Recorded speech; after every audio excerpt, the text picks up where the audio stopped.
गजर माऊलीचा, गजर माऊलीचा.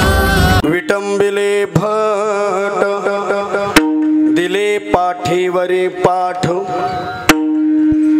खोटे जाणुनी अंतर नसाहीची विश्वंभर. तेच करी दान हेचे ऐके जे वचन, खोटे जाणुनी अंतर नसाहीची विश्वंभर. तुका म्हणे देवे पुतना सोशियली जीवे, खोटे जाणुनी अंतर नसाहीची विश्वंभर. थोडा जवळ जवळ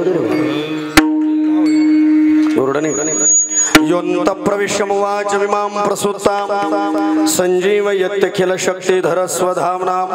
अन्यांश हस्तचरण श्रवणत्वगादेन प्राणान्नमो भगवते पुरुषाय तुभ्यं. एक जागेवर इकडे फिरव आणि इकडे Vitthala Vitthala. Hello hello hello hello hello Vitthala Vitthala Vitthala Vitthala Vitthala. योऽन्त प्रविश्यमुवाच मिमां प्रसुप्तां संजीवयत्यखिल शक्तिधर स्वधाम्ना. अन्यांश हस्तचरण श्रवणत्वगादेन प्राणान्नमो भगवते पुरुषाय तुभ्यं. मंगल भुवन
शिरसा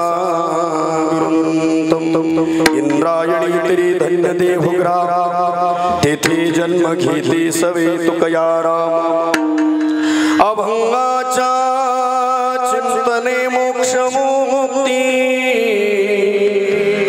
श्री सच्चिदानंद तुकाराम मूर्ती. श्री सच्चिदानंद तुकाराम मूर्ती. माझी वाणी तुझे वर्णी गुणनाम. ऐसे देई प्रेम काही कळा मस्तक हे पायावरी. या वारकरी संतांच्या महायोग पीठे तटे भीमरथ्या. वरम पुंडरीकाय धातु मुनींद्र हे समागती तिष्ठन्तमानंद कंदम. परब्रह्मलिंगम भजे पांडुरंगम. पांडुरंगाकार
त्यांच्या कृपादाणे कथेचा विस्तारो बाबाजे सद्गुरु दास तुका माझी वाणी तुझे वर्णी गुणनाम ऐसे दे प्रेम काही कळा विटंबिले भट दिले पाठीवरी पाठ खोटे जाणून अंतर न साहीची विश्वंभर.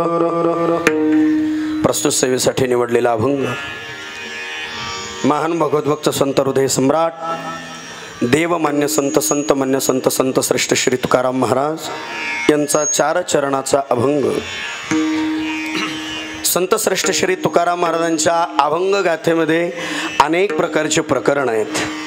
नामपर, अद्वैतपर, स्थितीपर, संतपर, उपदेशपर. त्यातला काला हा एक प्रकरण आहे. काला या प्रकरणातला काल्याच्या प्रसंगातला अभंग आहे. वारकरी संप्रदायाच्या परंपरेने तसं काल्याच्या कीर्तनाला गवळणी घेतल्या जातात आणि काल्याच्या प्रसंगातले अभंग निवडल्या जातात.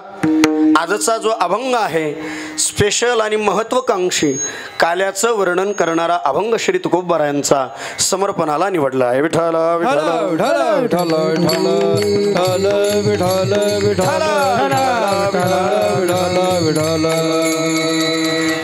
भगवान श्रीकृष्ण परमात्म्याचं एक अलौकिक वर्णन आजच्या या काला प्रसंगातून श्री तुकोबाराय वर्णन करतात.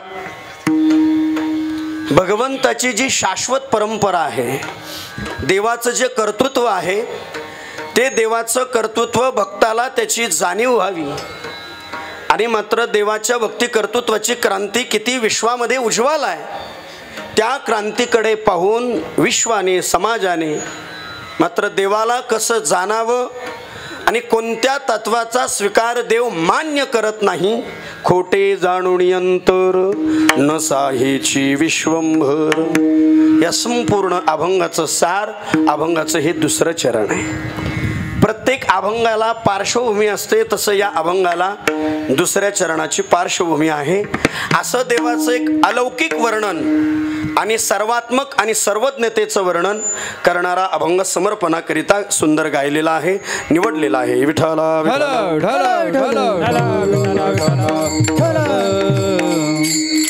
कीर्तनाला प्रारंभ करण्यापूर्वी अल्पसा 2 शब्दांचा परिहार.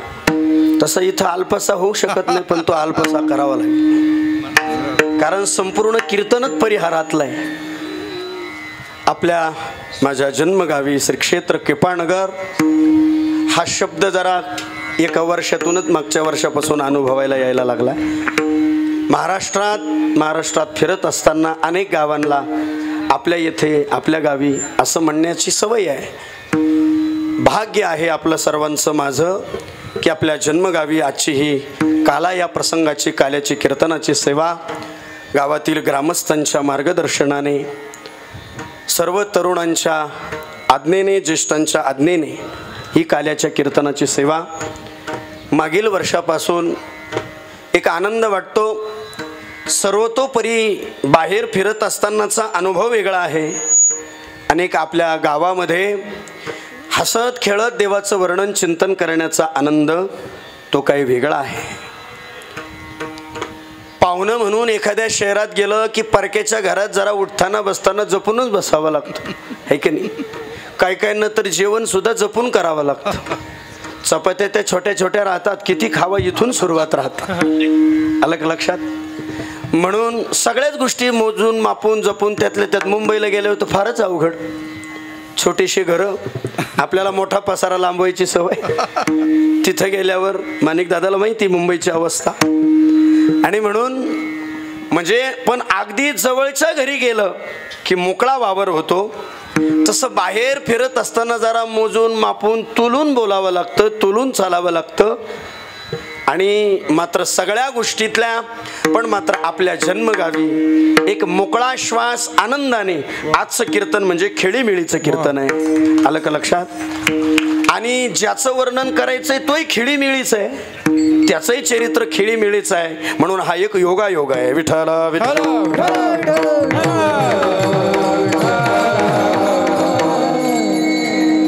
इतर ठिकाणच्या फिलिंग्स कीर्तनातून वेगळ्या असतात. इथल्या फिलिंग्स रोजचे समोर दिसणारे चेहरे हसताना बोलताना खेळताना सगळा प्रोटोकॉल बाजूला ठेवून ज्यांच्यात आपण वावरतो त्यांच्या समोर आपल्याला बोलायचं. तुम्ही आम्ही खेळीमिळी गदारोळी आनंदी, हा सगळा एक परमार्थाचा संतन सज्जनो एक वेगळा अनुभव आहे आणि वेगळा आनंद आहे. परमार्थ हा सुद्धा एक आनंदाचा अविभाज्य घटक आहे. ज्या वेळेला एखाद्या गोष्टीचा अनुभव आणि आनंद स्वीकारायचा आहे त्यावेळेला तो दूर राहून मिळत नाही, त्याला समीप व्हावं लागतं. तुका म्हणे अंगी भावेते आपण तरीच महिमान येईल कळू. गावच्या सप्ताहातला आनंद वेगळा आहे. 11 दिवसापासूनचा उत्सव आपल्या गावामध्ये चाललाय सज्जनो, आणि रोजचा आपण बोलत होतो, चिंतन करत होतो, आनंद घेत होतो. बघा 11 तारखेला सप्ताह सुरू झाला, काय योगायोग आहे. तसा माझ्या जीवनामध्ये तसा 11 आकडा हा शुभ मानतो मी, है की नाही. 11 दिवसाचा सप्ताह 11 तारखेला प्रारंभ झाला, हा योगायोग आहे. दिवस 11 आहे आणि आपण सगळ्यांनी 11 दिवस इतका मनमुराद आनंद घेतला. या आनंदामध्ये जे सक्रिय झाले त्यांच्या जीवनामध्ये सुवर्ण अक्षरांनी लिहिण्यासारखा योग म्हणजे आपल्या केपानगरचा या वर्षाचा सप्ताह आहे. असा आनंद, अशी दिव्यता, अशी प्रसन्नता मात्र परत आपल्या जीवनामध्ये नाविन्याने येईल. पण आजच्या 11 दिवसाचा क्षण परत आपल्या आयुष्यात कोणी काय काय सेवा केली, कोण किती योगदान, प्रत्येकाने काय काय दिलं. कधीतरी या चौकातून या गावातून दादांनो जाताना एक असं प्रसन्न वाटेल, अरे आमच्या हनुमंतरायाच्या मंदिरासाठी 11 दिवस आम्ही इतका भक्ती ज्ञानाचा आनंद घेतला, अन्नदानाचा ज्ञानाचा आनंद घेतला. आज एवढं सुंदर मंदिर, सगळे देव आणि संत इथे प्रतिष्ठापित झाले. आपण 1 रुपया ह्या मंदिराला दिला, स्वतःला आनंद वाटेल, तो शेवटच्या श्वासापर्यंत तो आनंद आपल्याला सात्विकता निर्माण करून देईल. हे दानाचं महत्व आहे. आलं का लक्षात? फार मोठं महत्व आहे. म्हणून मी 1 महिन्यापूर्वी आपल्या सर्व गावच्या ग्रुपला एक मेसेज टाईप केला होता. जीवनामध्ये चांगले क्षण आणि चांगली माणसं आणि चांगला काळ, बरं का, या गोष्टी एकदा निघून गेल्यावर परत आपल्या जीवनामध्ये त्या येत नसतात. बस आज काला झाला, परत 11 दिवसाचा आनंद दादांनो परत आपल्या जीवनामध्ये वेगळा येणार नाही. अन्य प्रकारे जे ज्या सेवेने याच्यात ऍक्टिव्ह झाले, सक्रिय झाले, त्यांच्या जीवनातला आत्म आनंदाचा हा क्षण आपण सर्वांनी अनुभवला. हनुमंतरायाची, पांडुरंगाची आपल्यावर कृपा होणार आहे याचे आपण सर्व साक्षीदार आहोत. विठ्ठल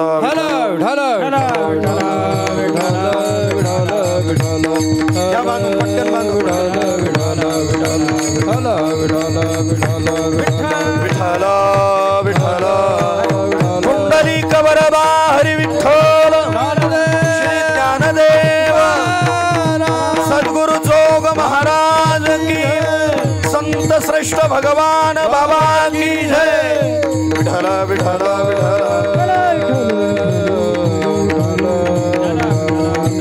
विठ्ठल विठ्ठल विठ्ठल मान पटकन. बरोबर आहे. विठ्ठल विठ्ठल विठ्ठल विठ्ठल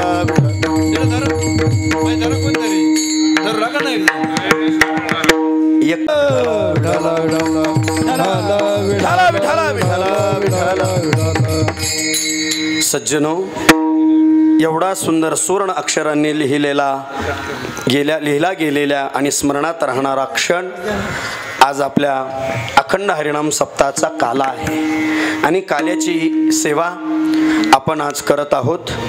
सर्वांच्या प्रेमाने जिव्हाळ्याने माझ्याकडे ही कीर्तनाची सेवा समर्पित झालेली आहे. अगदी वेळेच्या आतमध्ये 12 वाजता बरोबर आपण दहीहंडी फोडून काल्याच्या कीर्तनाची सांगता आणि उत्सवाची सांगता करू. शब्द शेवट, उपक्रम, उपसंहार सगळ्या गोष्टी मी बोलून जाईल आणि थांबूया. तत्पूर्वी सर्व आपण केपानगर गावातील ग्रामस्थ मंडळी, भाविक मंडळी, तरुण मित्र मंडळी, ज्येष्ठ मंडळी, सांगायला मोठा आनंद वाटतो की मी प्रामुख्याने सांगत असतो, प्रामाणिकपणाने या पवित्र नारदाच्या गादीवरून हनुमंतरायाला पांडुरंगाला साक्ष ठेवून सांगतो, याच्यात कुठलाच एक किंचित म्हणा अजिबात वेगळा विचार न करता केपानगर सारखं आणि माझ्या गावासारखं गाव जगाच्या पाठीवर कुठंच नाही. अगदी प्रेमाने आणि जिव्हाळ्याने सांगेल, महाराज एवढं मोठं कार्य एवढ्या मोठ्या छोट्या गावाने, सार्वजनिक गावाला एवढं मोठं काहीच पेलावलं नसतं, पण गावातल्या एका माणसाने मोठं मोठं अन्नदानाचं असेल, मूर्तीचं असेल, अर्थार्जनाचं सगळं सौजन्य, आणि मात्र सर्व गावकरी दानाच्या बाबतीत कुठेच मागे न राहता आपल्या या पिढीतील एवढं मोठं दिव्य मंदिर उभं राहिलं, याच्यासारखा आनंद दुसरा कोणताच नाही. म्हणून आपण सगळे भाग्यवान आहात. बाहेर बऱ्याच गोष्टीच्या अनेक अडचणी येत असतात, पण एवढं कार्य उभं राहण्याकरता मात्र कठीण राहतं. पण मात्र सर्वांना धन्यवाद आहे. आणि म्हणून हा आपला अखंड हरिनाम सप्ताह आज काल्याच्या कीर्तनाने याची संगत आहे. काल्याचं कीर्तन हे नैमित्तिक कीर्तन आहे आणि काल्याच्या कीर्तनाचं वर्णन हे प्रासंगिक आहे. विठ्ठला विठ्ठल.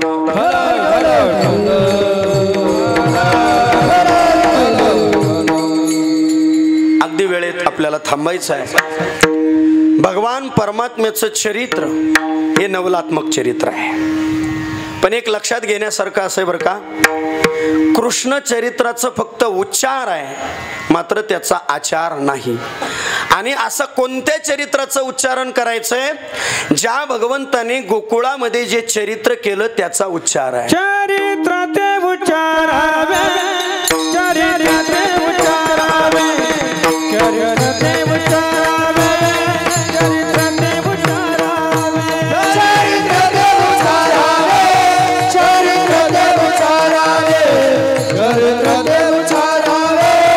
चरित्राचे उच्चारावे, चरित्राचे उच्चारावे, चरित्राचे उच्चारावे,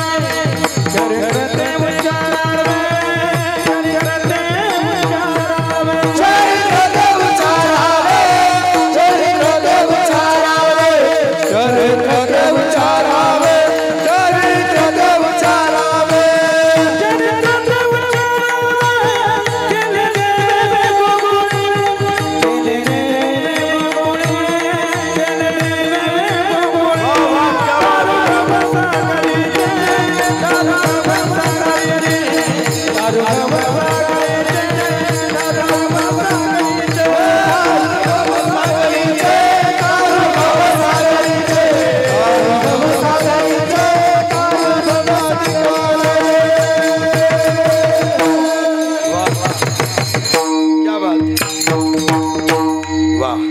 चरित्र ते उच्चारावे केले देवे गोकुळी. कोणतं चरित्र? गोकुळी देवे जे चरित्र केले ते उच्चारावे, आचारावे नव्हे. बरं, भगवान कृष्ण परमात्म्याचं चरित्र ज्येष्ठांनी वापरलेला शब्द आहे. भगवान कृष्ण परमात्म्याचं चरित्र म्हणजे वात्रट चरित्र. आलं का लक्षात? एक अग्रगण्य विशेषत्व चरित्र. मात्र त्या चरित्राचं आचरण का नको? वेळ मिळाला तर शेवट सांगेल. कारण त्याचं काही माणसं सोयीने आचरण करतात, जसं आपल्याला सोयीला जमेल तसं. पण सोयीने जमून देवाच्या चरित्राचं आचरण करता येणार नाही. तर एक प्रासंगिक रूपकात्मक भगवान कृष्ण परमात्म्याचं जे चरित्र आहे त्याच्या उच्चाराने भक्ती ज्ञानाची प्रसन्नता, देवाच्या प्रियतेचा आनंद भक्तजनांना फक्त उच्चार जरी केला तरी भगवान कृष्ण परमात्म्याची भक्ती घडते. म्हणून उच्चारावे, आचारावे नाही. विठ्ठल विठ्ठल.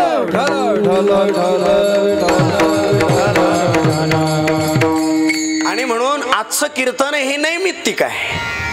कितीही दिवसाचा उत्सव असू द्या, किती दिवसाचा कार्यक्रम असू द्या, त्या कार्यक्रमाची सांगता वारकरी संप्रदायाच्या परंपरेचा नियम आहे. काल्याच्या कीर्तनाशिवाय सांगता होऊ शकत नाही. 1 दिवसाचा असेल, 2 दिवसाचा असेल, नाहीतर आपल्यासारखा 11 दिवसाचा असेल, मात्र त्याला मात्र शेवट काल्यानेच होतो. काला झाला हाला, जर परत आला तर का आला, त्याचं नाव काला. आलं का लक्षात? परत बुवा का आला, आमचे गुरुजी सांगायचे विनोदाने. आणि म्हणून तसं आता बरेच जण काला झाल्यावर जिकडं तिकडं हलणारच आहे. म्हणून ऐका, मी सांगत असतो आनंदाचे क्षण मात्र परत जीवनामध्ये येत नसतात. बघा, आपण 10 दिवसाचा संदीप आपण आनंद सगळ्यांनी घेतला. आता एखाद्याने लई वाटलं नाही नाही नाही आपण एवढे दिवस कीर्तनाला गेलो नाही, आता 21 तारखेला 7 ते 9 आपण जाऊ मारुती मंदिराच्या समोर मंडपात बसू. आपण मंडपात फक्त पत्रेन तूच राहशील. आता वेळ निघून गेली. विठाला विठाला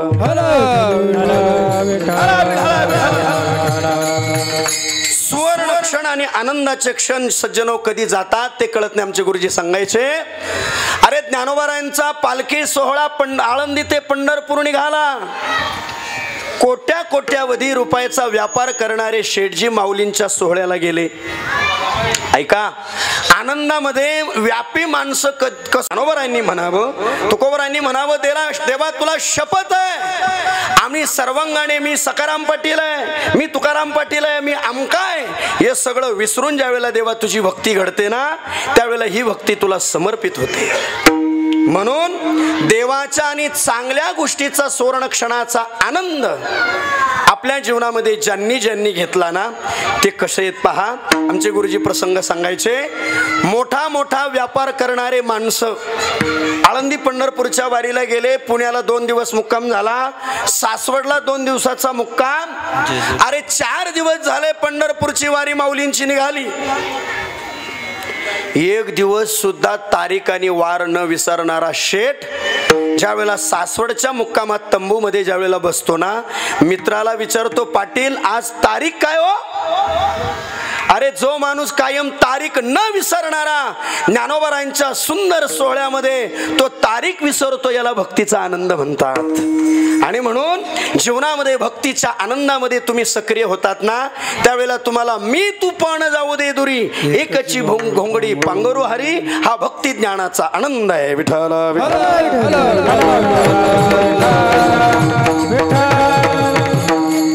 मी तू पण जाऊ दे दुरी. घोंगडी म्हणजे पंढरपूरून आणतो काळी घोंगडी नाही. घोंगडी शब्दाचा अर्थ समतेचा विचार. मी तू पण, मी कोण आहे, तू कोण आहे, जाऊ दे दुरी. घोंगडी शब्दाचा अर्थ समतेच्या विचारावर संत विचाराचा भाव आपल्या मनामध्ये तो आधी राज्य करून जीवनाचा आनंद उपभोगावा, याला समता म्हणतात. आणि तो समतेचा आनंद वारकरी संप्रदायामध्ये आणि मात्र समतेचा संदेश देणारं चरित्र म्हणजे कृष्ण चरित्र. विठ्ठल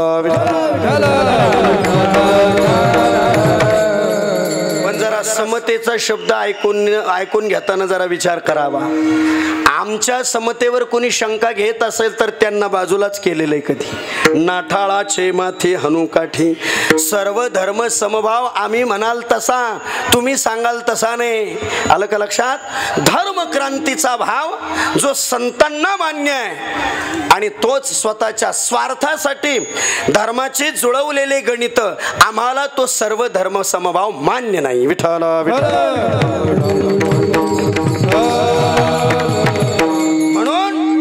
कृष्ण चरित्र हे समतेचं चरित्र आहे. म्हणून काल्याच्या कीर्तनामध्ये देवाचं चरित्राचं उच्चारण आहे. म्हणून थोडक्यात आपण आज ते वर्णन करणार आहे.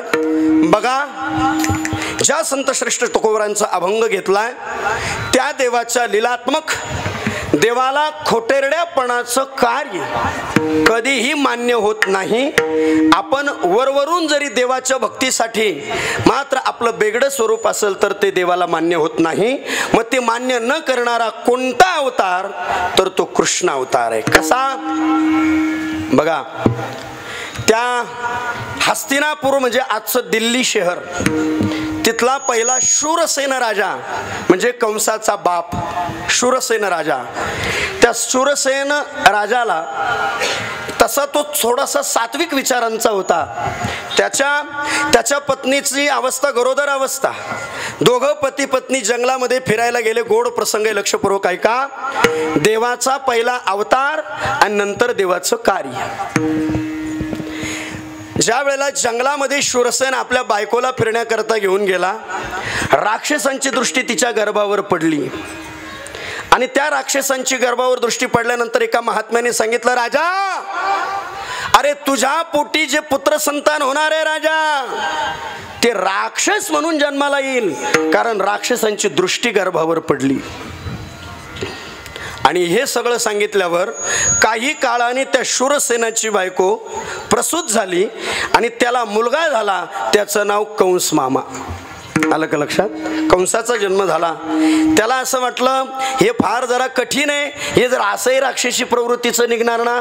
एक लाकडाच्या पेटीत त्याला बंद केलं आणि त्या गंगेच्या प्रवाहात सोडून दिलं. आणि इकडं एक शूरसेन राजा, हा उग्रसेन होता आणि उग्रसेन इकडं शूरसेन. शूरसेन म्हणजे वसुदेवाचा बाप, वसुदेव भगवंताचा. मग तो बाप त्याने एक दिवस असा विचार केला. तो शूरसेन नदीच्या तीरावरनं भजन करत करत चालला होता. नारायण नारायण भज म्हण नारायण नारायण.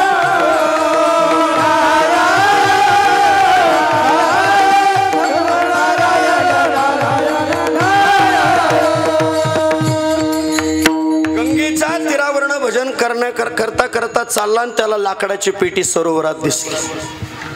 अगोदर एक मुलगा, त्याचं नाव वसुदेव.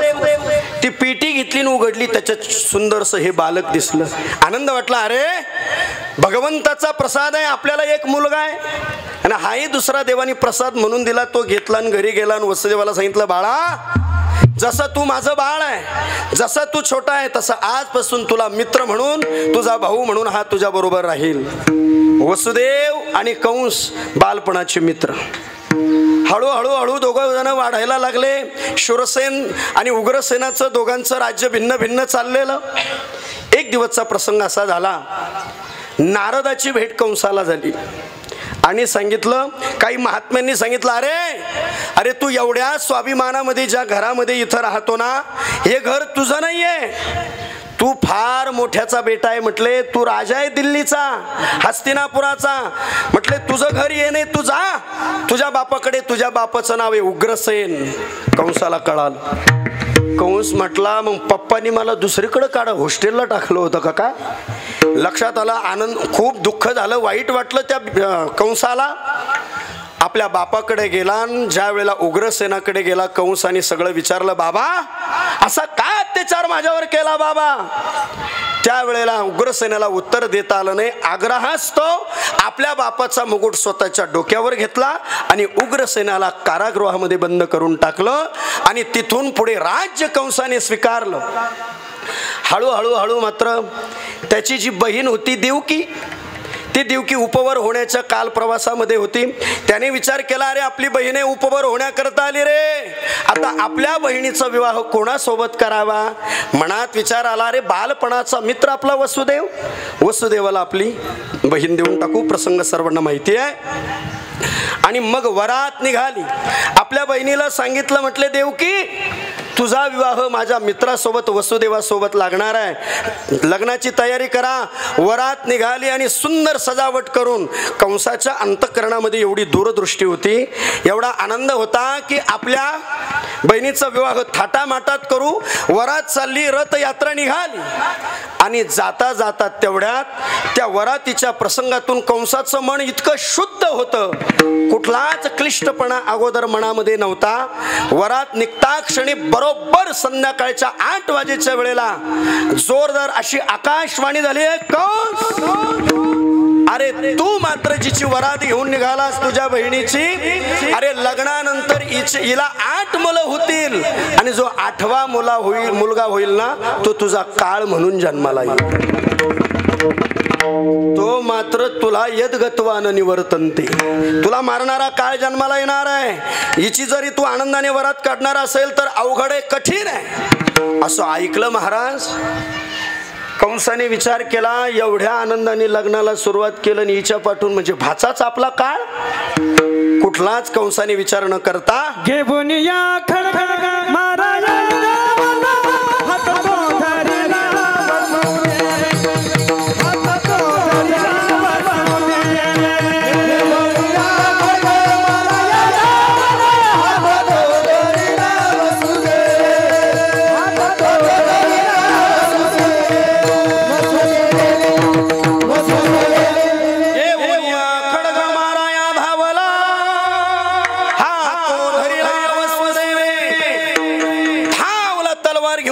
कंस मारणार शिर गर्दन करण्याकरता कंस धावला तेवढ्यात हात तो धरिला वसुदेवी. ए कंस, अरे कोणाला मारतोयस? अरे तिचं मी कन्यादान, अरे मी तिचं पत्नी म्हणून तिचा संकल्प स्वीकारलेला आहे, माझी अर्धांगिनी आहे ती, का मारतोयस? जरी तुझी बहीण असेल तर पत्नी म्हणून मी तिचं पाणी ग्रहण केलंय, का मारतोयस? त्यावेळेला वसुदेवाने असं म्हटल्यानंतर कंसाने सांगितलं, दादा तुला कळालं नाही का आकाशवाणी? अरे आकाशवाणी इतकी भयंकर झाली, म्हटला मला हिच्या मुलापासून धोका आहे. अरे जर फळ येईल, तो मुलगा होईल, त्याच्यापासून धोका होईल. मग धोका होईल तेव्हा होईल, म्हटले फळाची वाटच कशाला पाहू, आत्यंतिक निवृत्ती, झाडच तोडून टाकू. वसुदेवाने सांगितलं असं करता येणार नाही, असं जमणार नाही. जमणार नाही म्हणजे अरे मला धोका आहे वसुदेवा, असं कसं चालेल? मग वसुदेवाने सांगितलं, ऐक कंस, फार टाइमपास करू नको म्हटले, एकच सांगतो म्हटले, आता मात्र मला पत्नी म्हणून तू दिले ना, जेवढे जेवढे मुलं रे बाबा आम्हाला होतील, देवकीला जेवढे मुलं होतील तेवढे तुला आणून देण्यात येईल. आणि मग तू त्यांचं काय करायचं ते कर, तो 8वा सुद्धा तुला देऊन टाकेल. कंस म्हटलं, मी मुलं झालेले कुठं पाहिलं येऊ, मला काही साधे काम आहेत का, कुठं शोधत बसू? म्हटले मग एकच, हे मला मान्य, पण जोपर्यंत सर्व मुलं 8 मुलं जोपर्यंत होत नाही, 8वा मी मारत नाही, तोपर्यंत येरवाड्याच्या जेलमधून जाता येणार नाही. आलं का लक्षात? म्हणजे कारागृह, जेलमध्ये, कारागृहामध्ये दाबून टाकलं, वसुदेव देवकीला बंद करून टाकलं. अनेक प्रकारची मुलं मात्र देवकीला वसुदेवाला झाले. तेवढ्यात जी पहिली झाली मुलगी ती मात्र सेवकांनी कंसाकडे आणून दिली. कंसाने ते छोटंसं बाळ हातामध्ये घेतलं.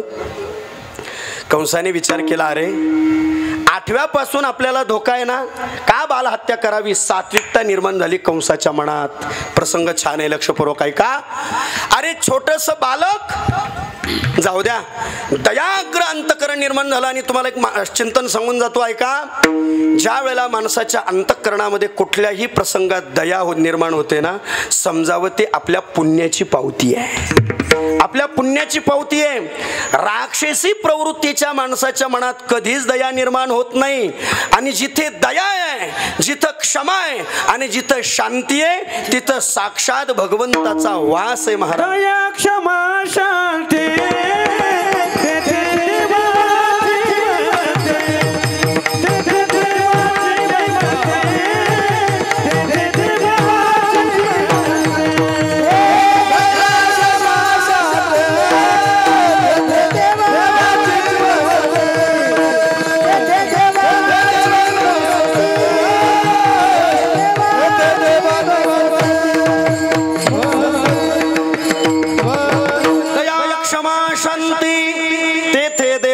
वसती. म्हणून हा क्रायटेरिया प्रत्येकाच्या मनाला, विचाराला स्पर्श झाला, आपल्या जीवनाचा परमार्थ पूर्ण झाला. पण ऐका ना, कंस होता राक्षस, राक्षस होता माऊली कंस. कंसाने मनातून विचार केला, कशाला मारा, अरे बालक आहे ना ते. सात्विकता दया निर्माण झाली, कुठंतरी कंसाचं पुण्य निर्माण व्हायला लागलं. कंसाचं पुण्य निर्माण व्हायला लागलं, तिकडं नारदाची शेंडी ताईट झाली. नारद मनात विचार करायला लागला, जर याला पुण्य जर निर्माण झालं, याचं पुण्य वाढलं, तर तो 8वा बाबा कधी जन्माला येईल. म्हणून जोपर्यंत कंसाच्या हातून पाप घडत नाही, तोपर्यंत देव जन्माला येत नाही.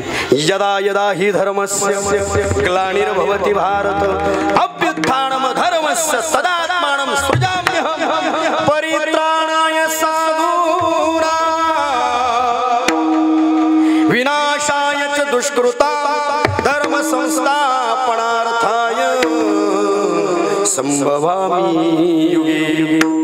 देवाचा अवतार, देवाचं कार्य या मृत्यू लोकामध्ये ज्या वेळेला होतं, धर्माची संस्थापना उभारण्याकरता ज्या वेळेला अधर्म उन्मत्त होतो, अधर्म माजतो, त्यावेळेला त्याला संपवण्याकरता देवाचा अवतार होतो. देव येण्याकरता पाप असावं लागतं आणि त्याला संपवण्याकरता देवाचा अवतार आहे. विठ्ठला विठ्ठला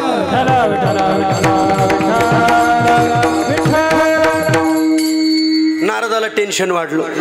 नारद म्हटला काय करावं. नारदाने विचार केला पहिल्या गाडीने जावं लागेल, मग करंजी भेटू नाही तर लासलगाव भेटू. पहिलं पोचावं लागेल म्हटले. कंस मामाच्या घरी आले नारदजी. नारायण नारायण भजन करत करत. दादा नारद असा माणूस आहे दोन्ही पार्टीकडून चालणारा. कोणत्याही पार्टीकडून गेला का जय हरी आहेच. नारदाला टेन्शन नव्हतं, कारण नारद म्हटला मतदानाचं काही पाहू, आज कोणाशी वाईट होता. विठ्ठल विठ्ठल.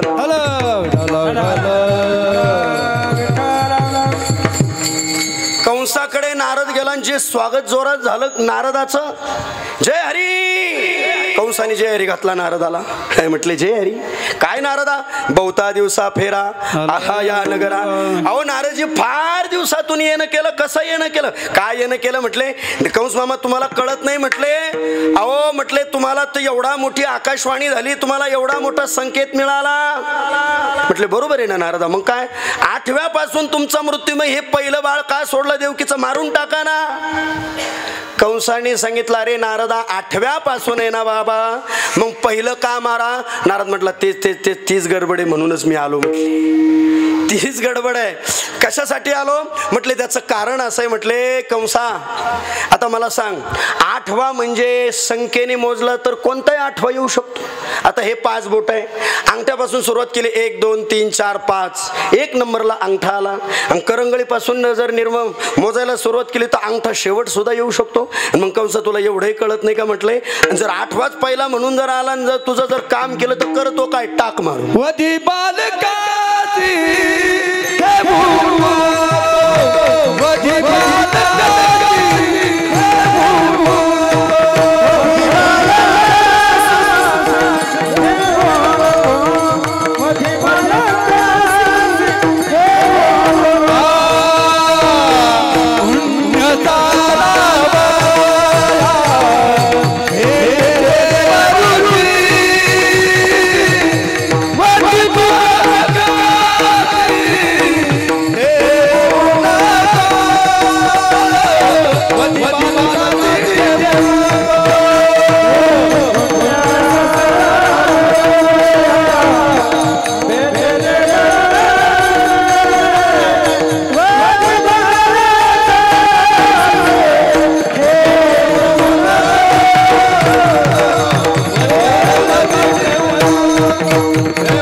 प्रमाणे पुण्य सारावया. हा पुण्य सारावया आले देव ऋषी. काय परफेक्ट प्रमाण दिलं शिवाजी मामांनी. आमचे विठ्ठल बाबा सांगायचे मामा पाठामध्ये आम्हाला बुवा कीर्तनाला प्रमाण असं बसावं पाचरी सारखं फिट. हा पाचर अशी बसली पाहिजे. पाचर अशी कशी का ते ज्याला पाचर बसले ते डुकडुक करता कामा अशी फिट बसली पाहिजे. तसं वक्तृत्व चिंतनामध्ये वक्त्याला प्रमाण असं द्यावं की ते फिट. तसं मामाने दिलं फिट. विठ्ठल विठ्ठल. पुण्य सारवण्याकरता मात्र त्याला त्याच्या पाप कर्माचं अनुमोदन देण्याकरता नारदजी तिथे आले. म्हटले काय विचार करता. पहिलाच 8वा होईल किंवा पहिलीच 8वी होईल विचार करू नका, मारून टाका. कारण नारदाला काय करायचं होतं माहिती का. कंसाकडनं पाप करून घ्यायचं होतं. पण आता या प्रसंगातून एक ऐका. काही माणसं आपल्याला पाप करायला लावतात. आपल्याला तेच लय गोड वाटतं. ह्याच्यासारखा माणूस नाही. अरे मरशील तू. अरे तो तुझ्याकडनं पाप करून घेतोय. पापा देती अनुमोदन करती हेळन संतांचे. ऐका कलीचे मैमान असत्यासी दिदले जण. पापा देती अनुमोदन करती हेळन संतांचे. हा कलियुगाचा महिमा आहे महाराज. म्हणून लक्षात ठेवा चांगली माणसं कटू सत्य बोलत असेल ना समजावं ते आपल्या हिताचं आहे. काही आपण वाईटच करत असेल आणि वाईटालाच अनुमोदन देत असतील ना समजावं आपल्या पापाचा आचार वाढतोय. विठ्ठल.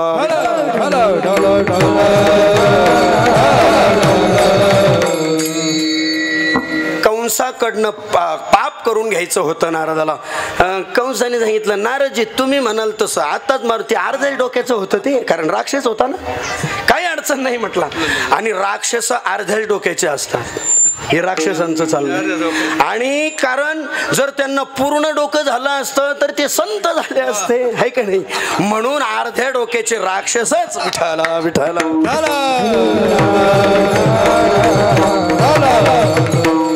लगेच मान्य केलं. लगेच कंसाने घेतलं हातामध्ये, त्या बालकाला घेतलं, बिरबिर बिरबिर तडाम दिशे आपटवलं आणि मारून टाकलं महाराज. असे 1 2 3 आता मला धावतं सांगायचं, वेळ कमी आहे. भागवतामध्ये हे प्रसंग फार रंगवण्यासारखे.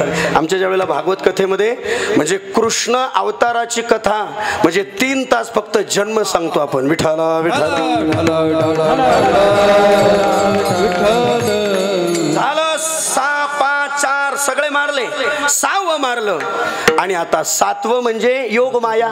मग इकडची बीबी तिकडं, तिकडचा बाबा इकडं. आलं का लक्षात? मग आता संक्षिप्त तुम्हाला सगळं हे पाठ आहे तुमच्या, पण मला अभंगापर्यंत तुम्हाला पोहोचवायचंय.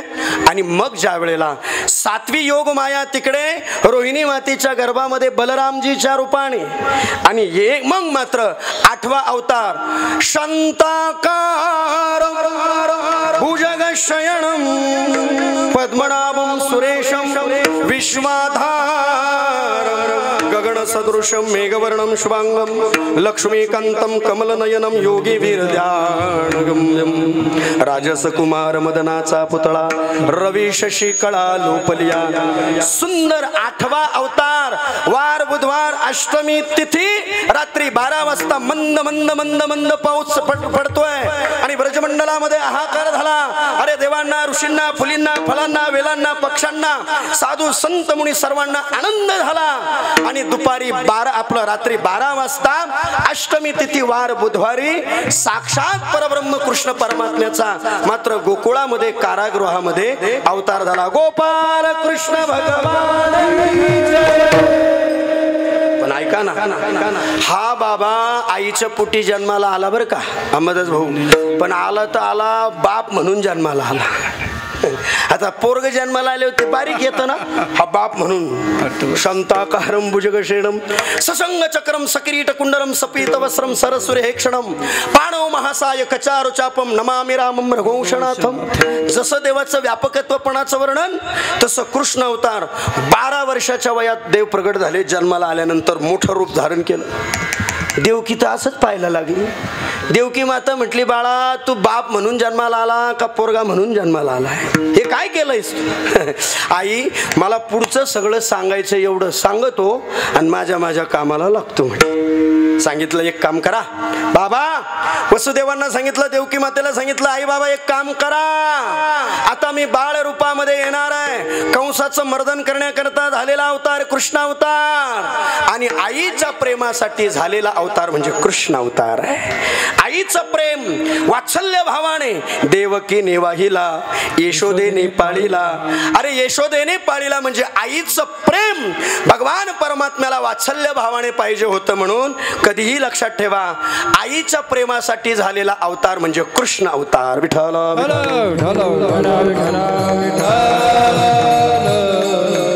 आणि मग पहा, भगवंताने सांगितलं, आई आता तुम्ही एक काम करा, मला फक्त इथून मात्र नंदाच्या घराला घेऊन चला. नंदाच्या घराला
नंदाच्या घराला मजने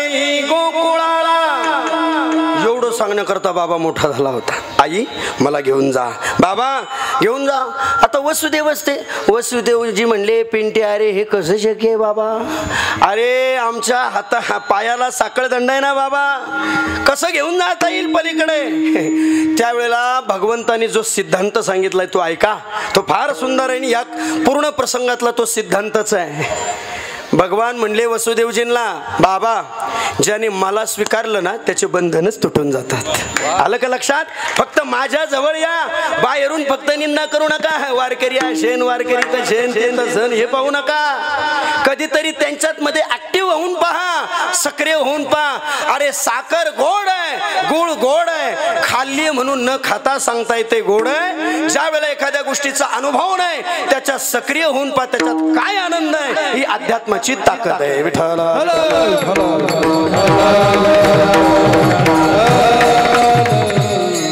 बस बाबा एक काम करा, जो ना ज्याने मला स्वीकारलं ना म्हटले त्याचे मात्र बंधन आपोआप म्हटले गळून जातात. मग ऐका, देवाला स्वीकारलं की बंधन तुटतात आणि मायेला स्वीकारलं की बंधन अडकतात. उचलीला कमळापती पायीचे बंधने गळती किंवा तुटती, दोन पाठ भेद आहे. आणि मग भगवान परमात्म्याने सांगितल्याप्रमाणे छोट्याशा टोपलीमध्ये भगवंताने बाळ रूप धारण केलं, उचललं वसुदेवजीने आणि भगवंताला उचललं, आपोआप साखळ दंड गळून गेले. महाराज निघाले, धो धो धो पाऊस चाला, यमुनेला पूर आला.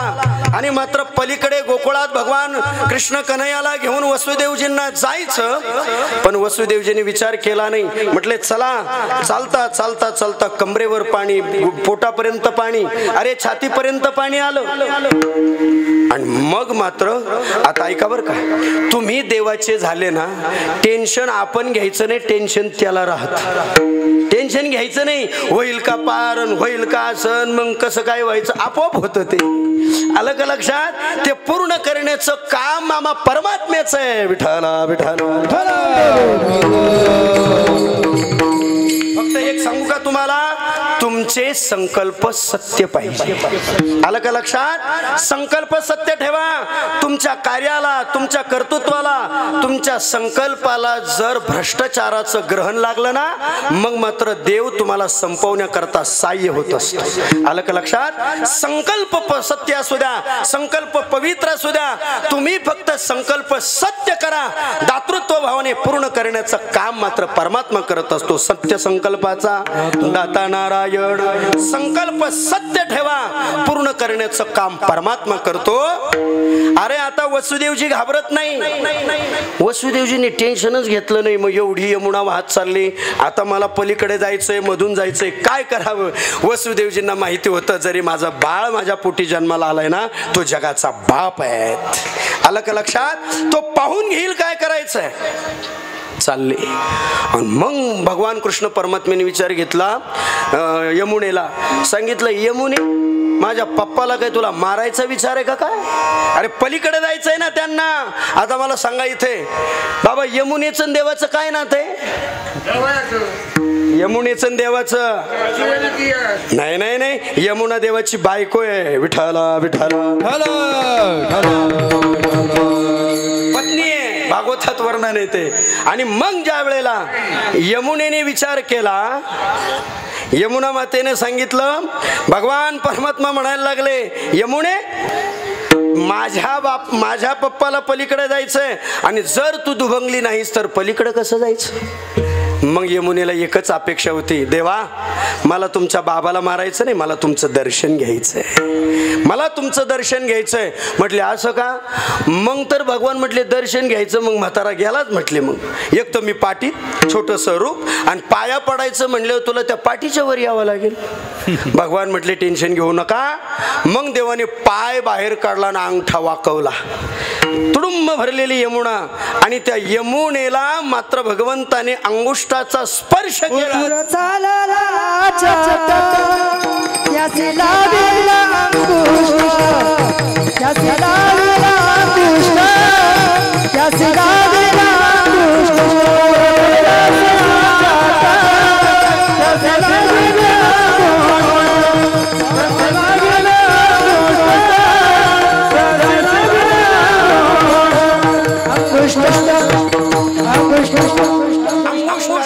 स्पर्श झाला महाराज यमुनेला आणि यमुना दुभंगली लगेच.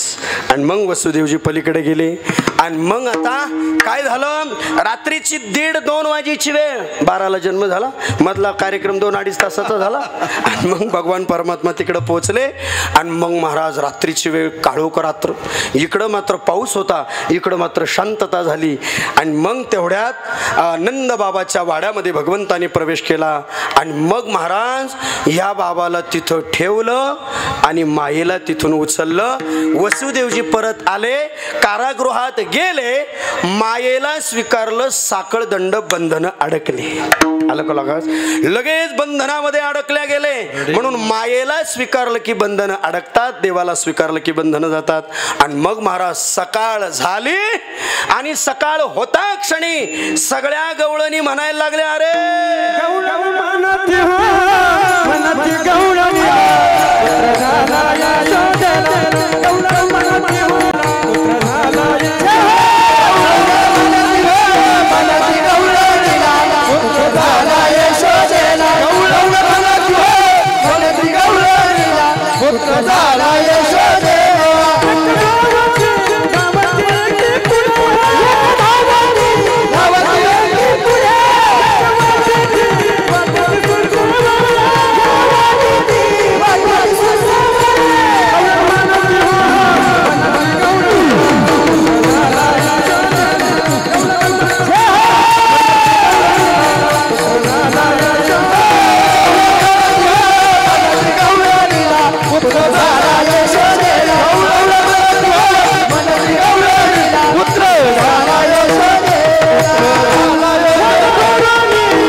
आपलाच मतदारसंघ आहे. विठाला विठाला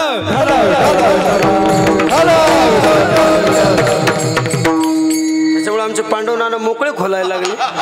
आपलंच पोरगे घाबरायचं, याला कोण घाबरायचं कारण म्हटले, आनंद घ्यायचा आपण. मस्त छान टाळ्या वाजवा सर्वांसाठी. गवळण म्हणती गवळणीला पुत्र झाला यशोदेला.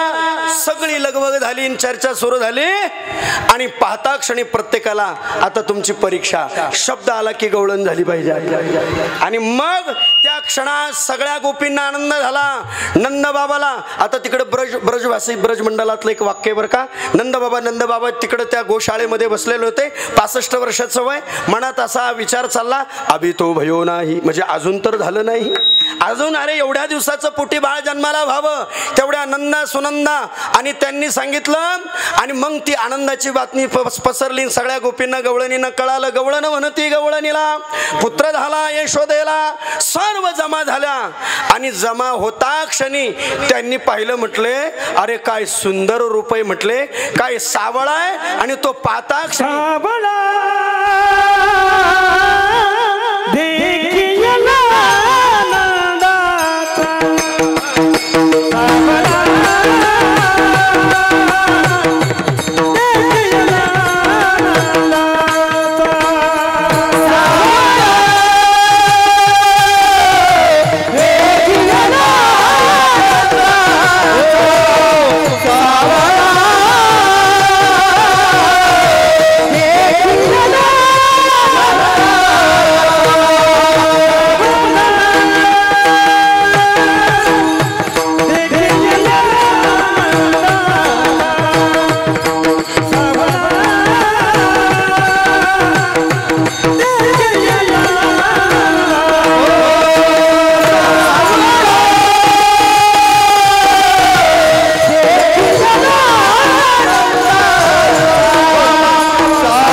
तुम्हाला सांगावं लागेल का टाळ्या वाजवा म्हणून? वा क्या बात. कोणती जोडी म्हणायची? हा ते कोणती जोडी प्रसिद्ध आहे ना? हा काळूबाळू.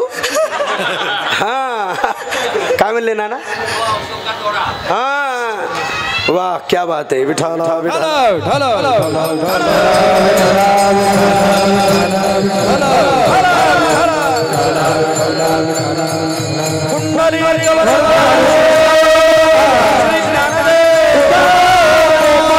कृष्ण भगवान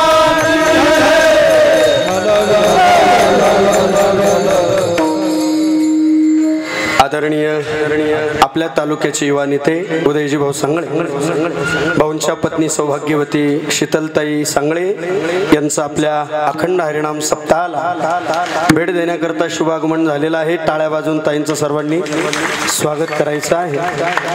आमचं बरंच बाकी आहे अजून. तुम्ही दर्शन घ्या. जय हरी. बसायचं असेल तर बसा. विठाला विठाला.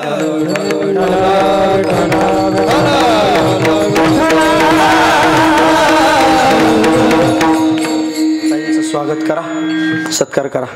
विठाला विठाला.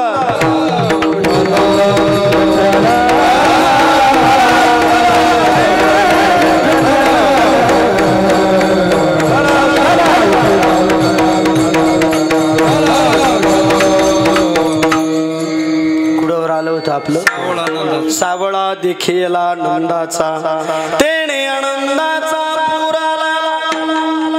जसा यांच्या चालीने आवाजाला पुराला तसा देवाला पाहून गवळणींना महाराज त्यांचा आनंदाला पारावारा राहिला नाही. आणि महाराज सगळ्यांनी देवाचं ज्या वेळेला ते रूप पाहिलं ना, नंद घर आनंद भयो जय कन्हैया लाल के.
केपानगरला एवढा आनंद होत असेल तर गोकुळात किती आनंद झाला असेल. महाराज जगाचा बाप ब्रह्मांड चालक द्वारकाधीश कृष्ण कन्हैया भगवंत आणि महाराज एवढा सुंदर भगवान परमात्मा देवाचं रूप पाहून सर्वांना आनंद वाटला. प्रत्येक गोपी गवळणी त्या देवाच्या जवळ जायला लागल्या, पाहायला लागला. आनंद मनमुराद भगवंताच्या प्रसन्नतेचा आनंद घेऊ लागल्या.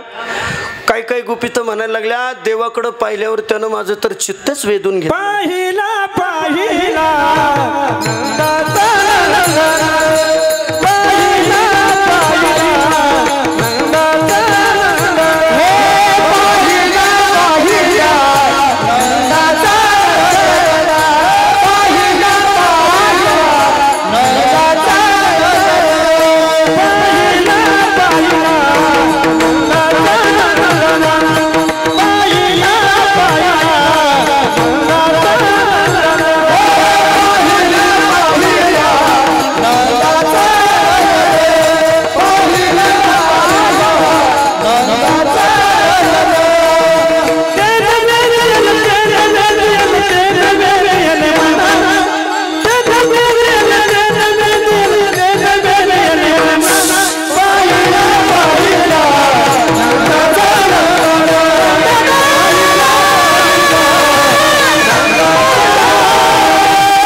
माणसाचं डिपार्टमेंट आहे. विठाला देवाचं स्वरूप पाहिलं महाराज, त्याने माझं मन वेधलं आणि मग मात्र तिथं नंद उत्सवाला प्रारंभ झाला. गुडिया तोरण गुडिया तोरण गुडिया तोरण गुडिया तोरण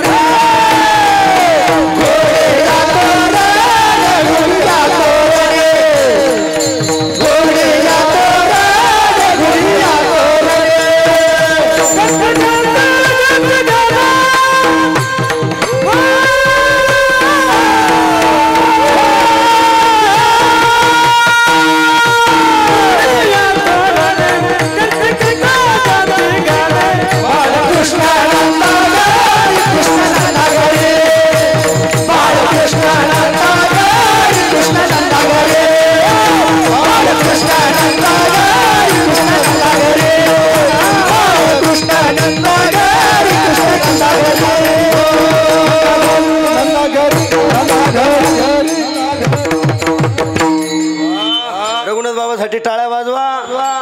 याला म्हणतात आनंद. विठाला विठाला बाळकृष्ण नंदा घरी.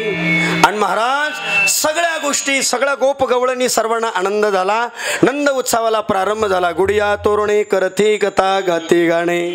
आणि मग त्या ब्रजमंडलामध्ये सर्व जिकडे तिकडे आनंद. मग आता नंद उत्सव साजरा करायचा.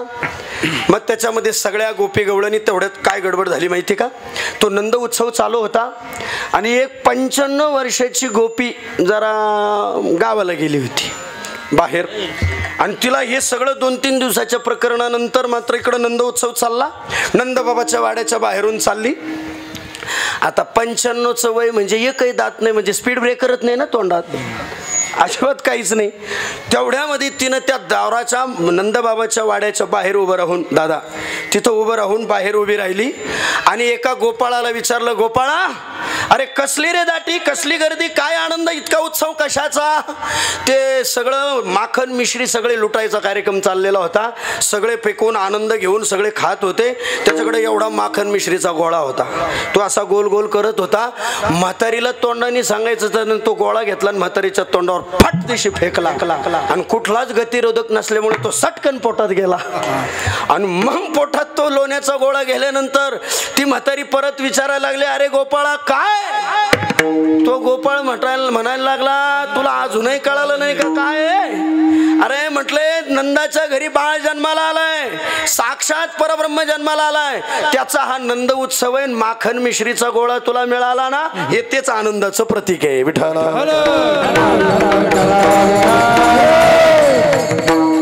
मग नंद उत्सव अजून वेगळ्या प्रकारे सर्व सुरू झाला. आता ब्रजमंडलातल्या सगळ्या गोपींनी ठरवलं, आता चला आता प्रामुख्याने मुख्य नंद उत्सवाला सुरुवात करू. मग सगळ्या गोपी नटून थटून सुंदर पुतळ्या डोरला सगळ्या पैंजण कमरेनं कमर पटाटा, पुतळ्या डोरला सगळ्या पैंजण कमरेनं कमर पटाटा, नाकात घालून मोठा बाबा करून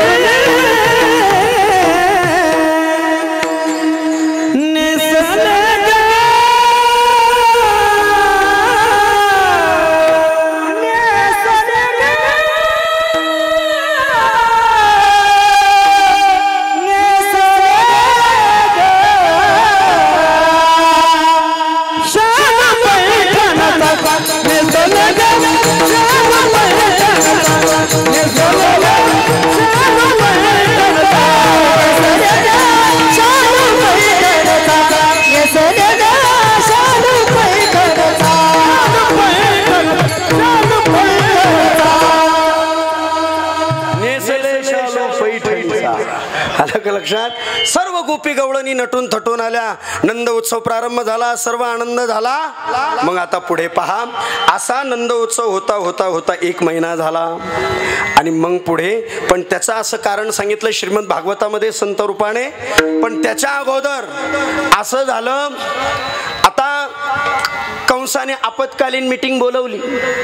कंसाला कळालं, अरे आपला विरोधक आपला काळ ब्रजमंडलामध्ये वाढतोय. सगळ्यांना मीटिंग घेतली आणि त्या मीटिंगमध्ये कंसाने सांगितलं, ऐका रे, मला मारणारा माझा जो काळ ब्रजमंडलामध्ये जन्माला आलाय त्याला मारण्याकरता कोण जाईल? मग तेवढ्यात एक बाई उठली. आलं का लक्षात? आता ती उठल्याच्या नंतर सगळे हसायला लागले. आता ती उठली म्हणजे ती राक्षसीन पुतना होती. आता तिने विचारलं, काय दादा, काय गरज आहे एवढं गाव बक्षीस द्यायची कोणाला? काय?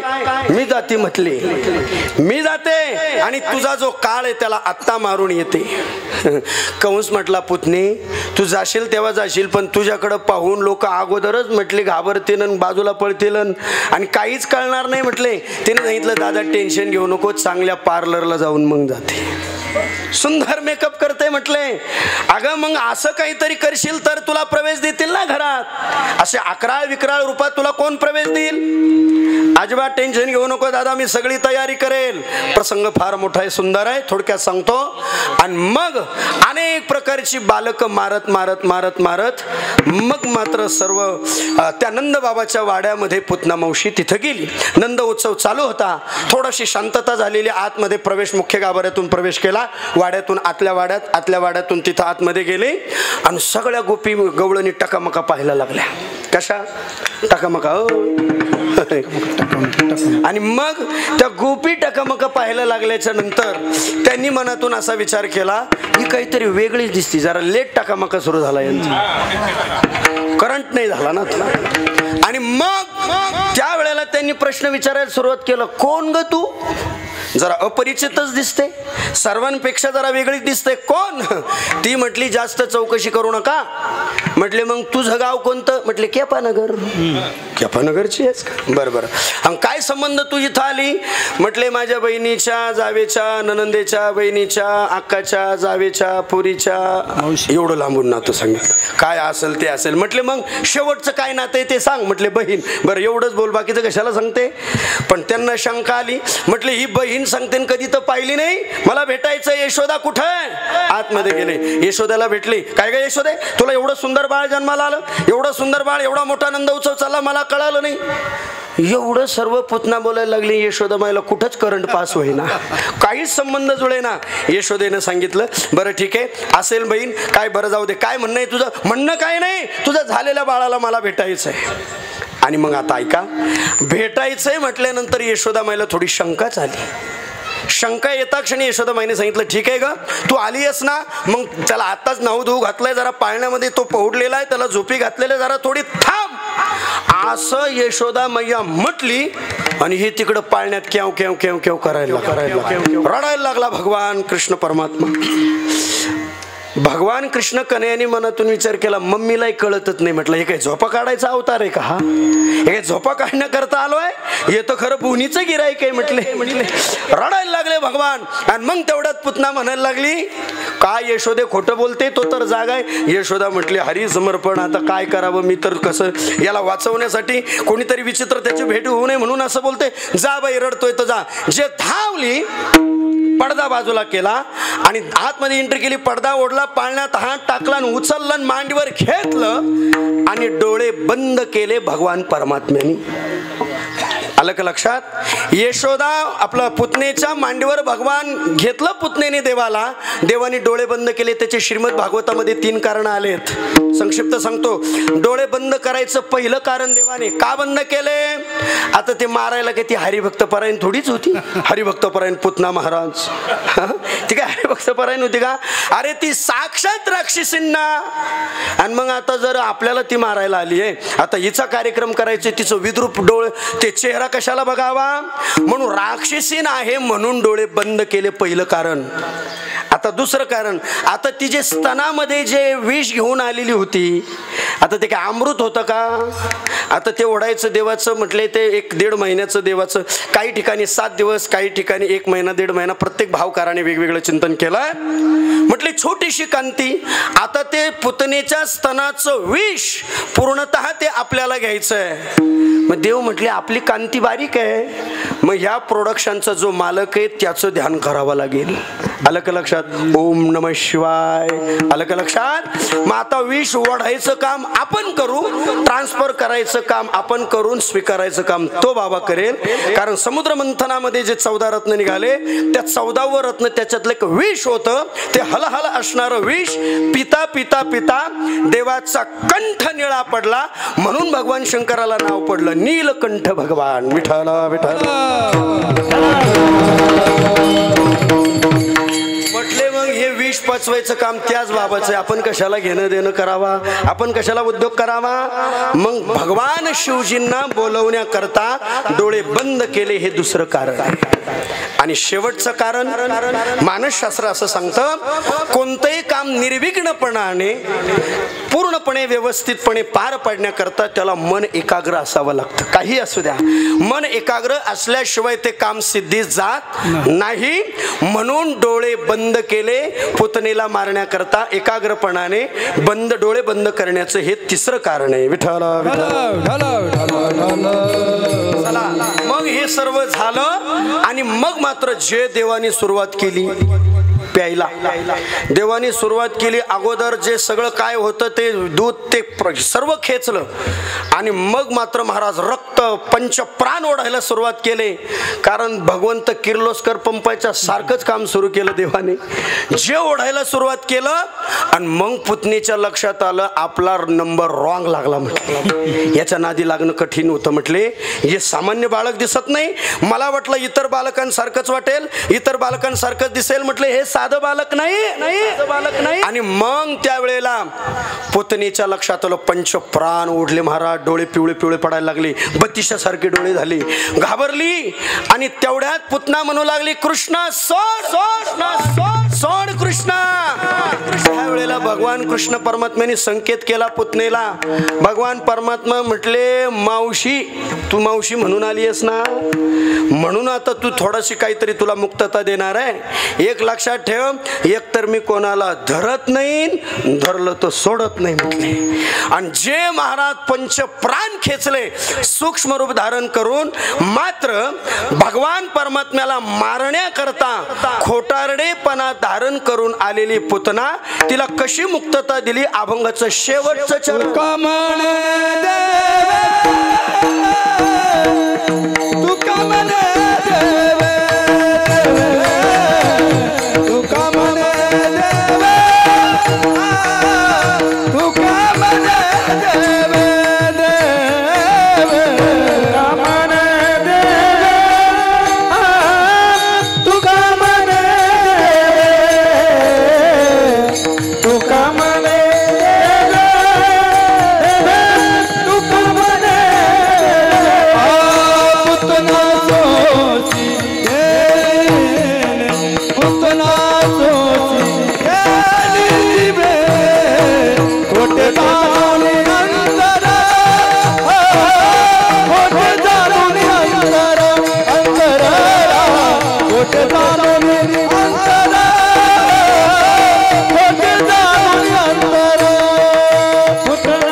शेवटचं चरण झालं म्हणजे ज्ञानेश्वर. ही सुरुवात आहे आत्ताशी 12 वाजता मामा. शेवटचं चरण झालं आत्ताशी. आलं का लक्षात? काळजी करू नका, संपलंय आपलं, पण अजून पुढचे चरण पाहिजे. मला महत्वाचं सांगायचंय, या अभंगाला दरवाजा शेवटच्या चरणातून आहे. शेवट अभंग काही अशा असतात, पहिल्या चरणातून काही सोडतात, काही दुसऱ्या चरणातून, काही तिसऱ्या चरणातून, काही शेवटच्या चरणातून. म्हणून आपण दरवाजा पाहिला या अभंगाचा शेवटच्या चरणातून. तुका म्हणे देवे पुतना सोशी येली जीवे. आणि महाराज त्या पुतनेचं शोषण मात्र खऱ्या अर्थाने मात्र तिला मुक्तता केली आणि मात्र तिला सायुज्यता मुक्ती. आणि महाराज तिला धडाम दिशी तिचं व्यापक स्वरूप ते शरीर गावाच्या नंदबाबाच्या वाड्याच्या बाहेर आणि छोटीशी भगवंतीच्या छाताडावर येऊन बसली. सगळ्या गोपी गवळींनी विचार करायला लागले, बाई काय अवघड अघटित घटलं म्हटले. एवढ्या मोठ्या पुतणीच्या छाताडावर देव कसा, आता तो काय खेळतो येण्याची खेळावा, त्याचं कुणी नादी लागावं. आलं का लक्षात. म्हणून न कळे कान्होबाचे कोडे हे त्याचं कोड आहे. आणि मग मात्र ज्या वेळेला गेले आणि मग शिडी लावून देवाला काढलं, असं काय भावकारांचं म्हणणं आहे. देवाला खाली उतरवलं, पंचामृताने मात्र गोमूत्राने भगवंताचा अभिषेक केला आणि सर्वतोपरी सगळे यशोदाबाईने म्हटले माझ्या लालाला काय झालं म्हटले. सर्वतोपरी घाबरल्या, पंचामृताने स्नान करून हे केलं. पण आता त्या पुतनेचा अंतविधी सगळे एवढं लांब काय योजन पुतनेचं ते रूप होतं. तुकडे तुकडे केले, त्याचा अंतविधी केला, त्याला दफन केलं. असं म्हणतात ज्या वेळेला पुतनेला जाळलं त्यावेळेला तिच्या अंगाचा सुगंध चाललेला होता.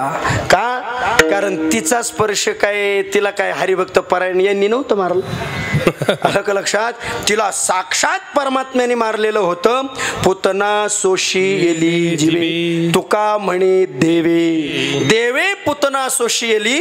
आणि मग मात्र महाराज देवाचा स्पर्श झाला म्हणून सुगंधासारखा दरवळला आणि तिचा आत्मा देवाला मात्र मग या सगळ्या गोष्टीतून भाव ती आली देवाला मारण्याकरता. मात्र देवाने असा विचार केला, मातृत्व रूपाने आली ना, आईच्या भावनेने आली ना, म्हणून मात्र तिला नरक नाही, स्वतःच्या स्वरूपातून तिला मुक्तता दिली. त्याला सायुज्यता मुक्ती म्हणतात. स्वस्वरूपामध्ये मात्र विलीन करून घेतलं आणि सायुज्यता मुक्ती प्रदान करून दिली. तुका म्हणे देवे पुतना सोशी येली जीवे. आणि मग मात्र महाराज अशा प्रकारचा भाव, हेची करी दान तेची ऐकी जे वचन. अशा प्रकारे जो भक्त ज्या सामर्थ्याने देवाकडे जातो ना, ते वचन मात्र तो परमात्मा त्या भावनेने तो पूर्ण करत असतो. पण आता पुढे पहा, हे सर्व करत असताना मग आता एक नंबर पुतना देवाला मारण्याकरता आली, पण मात्र ते काही सक्सेस झालं नाही. तो भाव ठेवून आली. पण लक्षात ठेवा, अजून देवाला मारण्याकरता कोणी कोणी प्रयत्न केला. अभंगाचं पहिलं चरण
प्रयत्न केला देवाला मारण्याचा.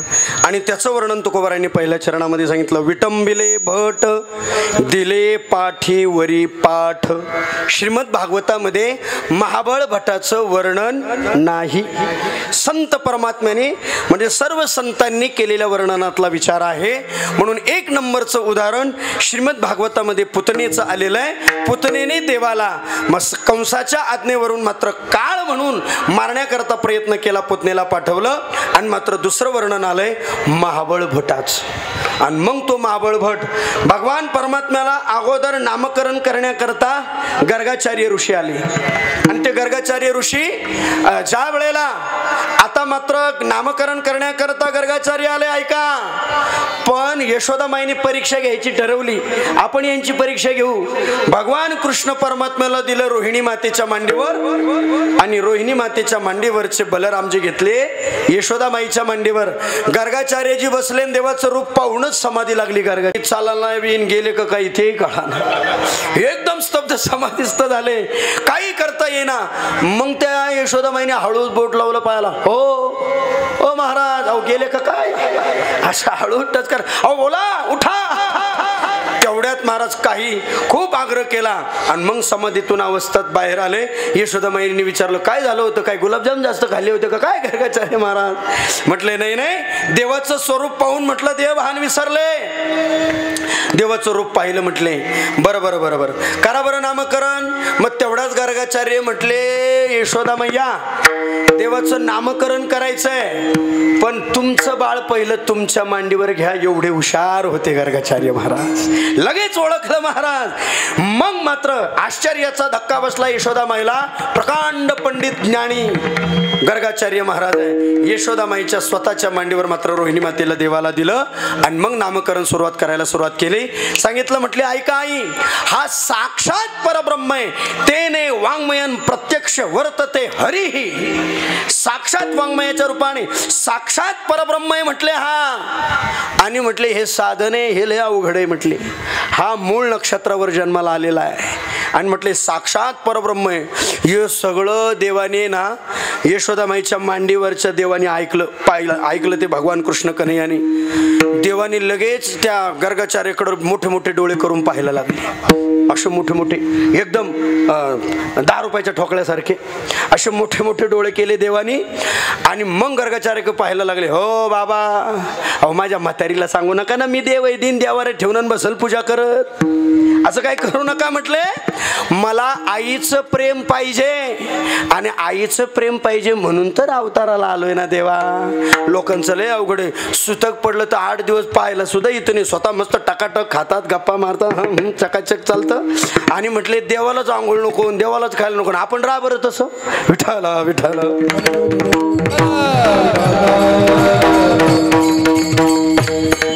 प्रॅक्टिकली आपल्याला ज्या वेदना आहेत, आपल्याला ज्या भावना आहेत त्याच देवाला आहे असं समजून केल्या जाणारी जी वृत्ती तिला म्हणतात भक्ती. आलं का लक्षात? तिला भक्ती म्हणत असतात. हे म्हणजे काय असं झालं देवाला काही कळतच नाही बा म्हणून असं नाही.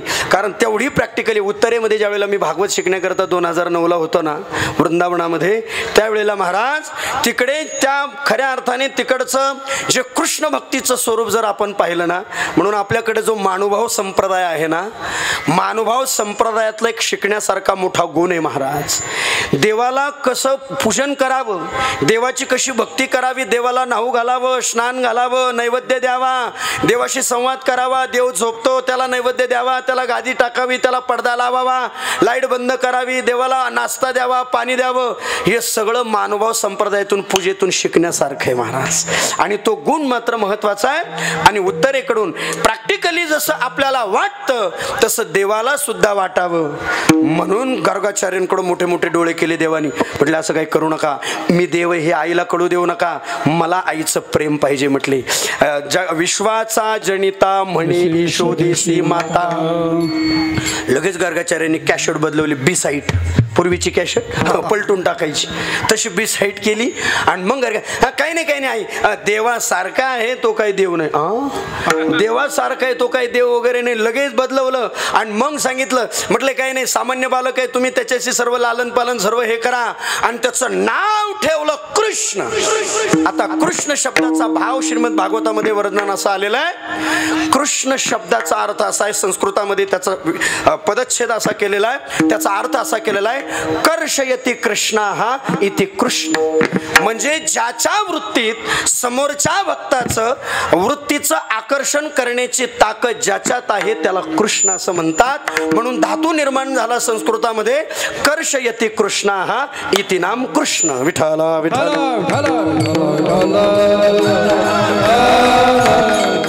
आणि मग हे झालं गर्गाचार्य बाबा प्रामाणिकपणाने नामकरण करून निघून गेले. आणि मग हा पठ्ठ्या आला जो तुकोबरायांनी सांगितला तो. विटंबिले भट दिले पाठीवरी पाठ. आणि मग आता हा दुसरा आला ब्राह्मण. मगाचा होता ब्राह्मण, हा होता बामन. बामन आणि ब्राह्मणात फरक आहे बरं का. बामन वेगळा आणि ब्राह्मण वेगळा. आणि मग तो बामन आला आणि तो सगळा टकाटक कपडे घालून, मग ते जानवं, मग ते धोतर, मग तो पंचा, मग तो असा फट्टा डुप्लिकेट, तो सगळा चंदन लावलेला आणि बसला. आई ओ माता, तुमच्या या बाळाचं नामकरण करायचंय. आणि मग नामकरण म्हणले तुम्ही हे जे आहे ना म्हटले हे साक्षात म्हटले काय देव भिव काय नाही म्हटलं, हे मूळ नक्षत्रावर आले आणि याला अवघडण या धोकुळाचा नाश करणार. एवढं सर्व म्हणायला लागल्यावर त्या यशोदा मातेनं सांगितलं असं कसं बोलता महाराज, तुम्ही ब्रह्मदेव आहात. अहो परवाच गर्गाचार्य नामकरण करून गेले. म्हटले तो बावळट आहे. काय म्हटलं? माबळ भट्टाने शब्द वापरला दादा, तो बावळट आहे. आणि मग महाराज आता ऐका, देवाने आतापर्यंत स्वतःची निंदा सहन केली. भक्तिशास्त्र असं आहे बरं का, देव स्वतःची निंदा सहन करतो पण देवाच्या भक्ताची निंदा सहन करत नाही. हा हे लय अवघड आहे. म्हणून आपण उजळ माथ्याने भक्ती करावी. आपला पाठीराखा परमात्मा आहे. मागे पुढे उभा राहे सांभाळीत आली आघात निवारा ह्या. आणि महाराज तुम्ही देवाला काहीही बोला, देव सहन करेल. पण देवाच्या भक्ताची, देवाच्या संतांची जर निंदा झाली तर ती परमात्म्याला सहन होत नाही. देवाने देव असा आहे, मूळ नक्षत्रावर आहे, तो काय देव आहे का, आणि ते बालक आहे मूळ नक्षत्रावर जन्माला आलंय, देवाने हे सहन केलं विजय महाराज. पण गर्गाचार्य मूर्ख, त्याला अक्कल नाही, त्याने चुकीचं म्हटले नामकरण केलं आहे. मग भगवान म्हटले आता याचा समाचार घ्यावा लागेल. मग भगवंताने सांगितलं आता त्या माबळ भट्टाला बसण्याकरता बरं का दादा, माबळ भट्टाला बसण्याकरता सुंदर असा उंच पाट दिलेला होता.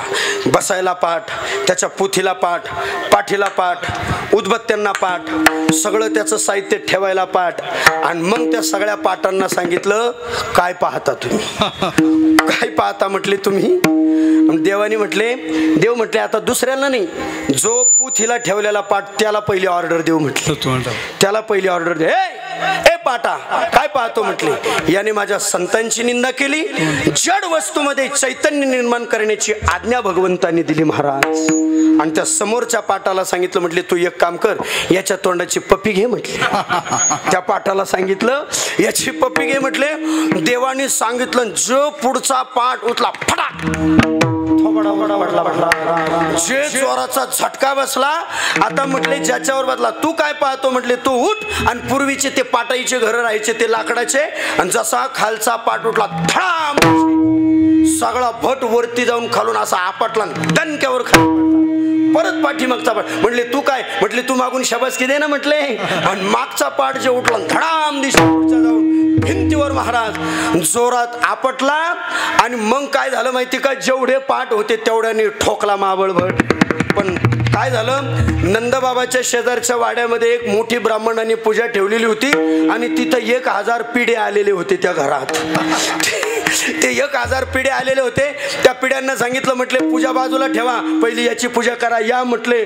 महाराज त्या जिन्यावरून सगळे लाईन मध्ये सगळे पाठ धडधड धडधड धडधड धडधड. आणि जे नंदबाबाच्या वाड्यामध्ये ते सगळे ब्राह्मण म्हटले पूजन तांबे घेऊन. अरे म्हटले आपले पाठ चालले कुठं म्हटले, कोणाला थांबवतोय ना, त्या पाठाला आज्ञा साक्षात देवाची होती. सगळे पाठ आले आणि भगवान परमात्म्याच्या आज्ञेनुसार महाराज त्या माबळ भटाचा इतका समाचार धडाम धडाम धडाम धडाम सर्व पाटांनी माबळ भट हाणला. आणि मग मात्र माबळ भटाची अशी फजिती झाली, तिथून पळायला लागला. आणि पळता पळता त्याचं मात्र जानवय तुटलं आणि धोतर गळाले टिंब टिंबचे. तुटले जानवे तुटले, पंचांगण फाटले, धोतर गळाले टिंब टिंबचे. सांगलं बाबा सांगायचे आमचे धोतर गळाले ढुंगणाचे. आणि महाराज जे पळायला लागला जानवं तुटलं, धोतर फाटलं, पंचगणे फाटलं आणि तेवढ्यात अंगणातून असा पळायला लागला. आणि पळता पळता देवानी सांगितलं आता चाललाच आहे ना. म्हटले त्या बाजा पडलेल्या होत्या नंद बाबाच्या वाड्यातला चिंतामण महाराज. त्या बाजांना सांगितलं म्हटले तुम्ही का थांबता, तुम्ही समाचार घ्या. जे बाजांमध्ये अडकवला आणि पळत उलटून पालटून पडायला पळत सुरुवात झाला. आणि मग तुकोबारा असं वर्णन करतात. भगवंताने विचार केलं आणि आता मात्र याला जिवंत मारला असता. भगवान म्हटले याला जिवंत मारला असता पण का मारायचं नाही, माझ्या भक्ताचा वेश धारण करून आला म्हणून वाचला. आलं का लक्षात? कारण ब्राह्मणाचा वेश धारण करून आला ना म्हणून विटंबिले भट दिले पाठीवरी पाठ. एवढा जोडला, एवढा महाबळ भट हाणला पण जाता जातानी मात्र तसाच पाठवला.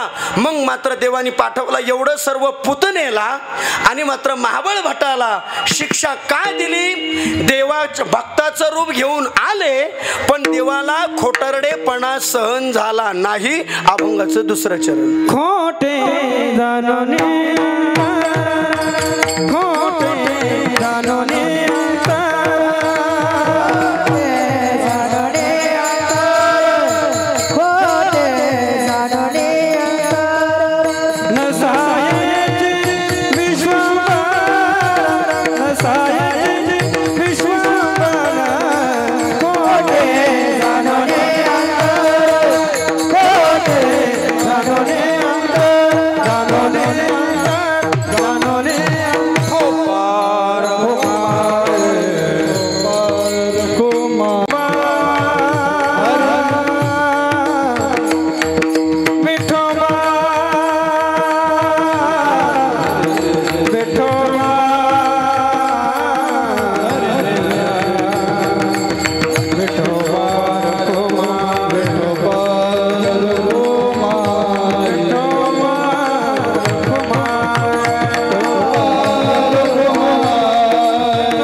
म्हणे देवे पुतना सोशे येली जीवे.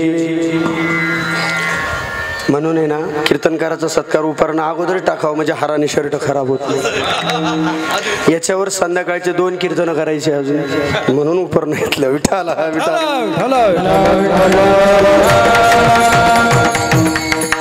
हे सगळं बारीक तुम्ही घरचे म्हणून सांगतो, बाहेर नाही सांगता येत. तुम्ही सगळे आपले ना म्हणून जरा बारकावे. तुका म्हणे देवे पुतना सोशी यली जीवे. महाराज अशा सगळ्या भगवान परमात्म्याच्या प्रसन्नतेच्या सगळ्या लीला, भगवान परमात्म्याचं हे सगळं सर्वज्ञतेचं वर्णन एवढ्या सुंदर वात्सल्यपूर्ण भावाने.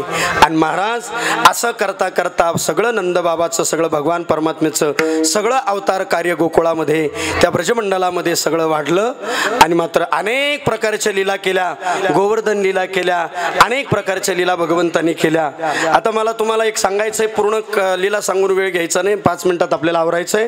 गोवर्धन लीला देवानी ज्या वेळेला केली, ज्या वेळेला त्या इंद्राला राग आला, ज्या वेळेला म्हणजे इंद्राची पूजा न करता देवाचं ऐकून ब्रजमंडलातल्या नंदबाबा यशोदा यांनी देवाचं ऐकलं आणि त्या गोवर्धनाची पूजा केली. जे वृंदावनला गेले असतील त्यांना माहिती गोवर्धन पर्वत. आजही गोवर्धन पर्वताची प्रदक्षिणा केली की माणसाची मनोकामना पूर्ण होतात. आम्ही 1 वर्ष तिथं होतो, 2-4 परिक्रमा आम्ही त्यावेळेला तिथं केल्या. आता त्या गोवर्धन पर्वताचं महत्त्व इतकं विशेष आहे.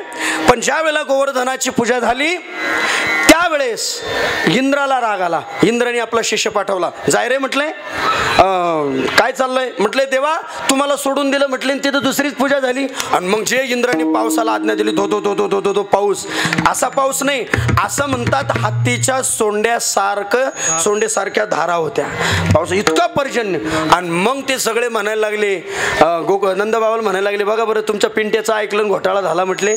आणि मग नंदबाबा म्हणायला लागले, काय रे किसन्या, आता काय करायचं सांग, काय करायचं, घाबरू नका बाबा.